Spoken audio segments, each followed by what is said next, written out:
السلام علیکم۔ وہ کون سی واحد ایسی غزوہ ہے کہ جس میں مولا علی رضی اللہ تعالیٰ عنہ حضرت محمد صلی اللہ علیہ وآلہ وسلم کے ساتھ شریک نہ ہو سکے؟ جی ہاں ویورز، وہ تبوک کا معرکہ تھا کہ جب مسلمانوں کو لڑائی لڑنے کے لیے مدینے سے کوسوں دور جانا پڑ رہا تھا۔ اللہ کے نبی نے مولا علی کو اپنا نائب مقرر کر کے مدینے کا امیر بنایا تاکہ کفار و منافقین کی طرف سے کوئی سازش نہ ہو پائے۔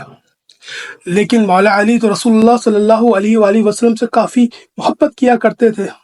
یہ غم ان کو کھایا جا رہا تھا کہ پہلی دفعہ ہے کہ رسول اللہ صلی اللہ علیہ وآلہ وسلم اپنے ساتھ مجھے غزوہ میں شریک نہیں کر رہے، اور دوسری طرف منافقین نے یہ افواہ عام کر دی کہ شاید علی بازنطینی لشکروں سے ڈرتا ہے، اس لیے شاید غزوہ تبوک میں شریک نہیں ہو رہا۔ مولا علی رسول اللہ کی بارگاہ میں پیش ہوئے اور اجازت طلب کری کہ میں آپ کے ساتھ جانا چاہتا ہوں۔ تو رسول اللہ صلی اللہ علیہ وسلم نے تاریخ کے وہ سنہرے لفظ عطا فرمائے مولا علی کو کہ جس سے رسول اللہ اور مولا علی کا رشتہ بلند ہو گیا۔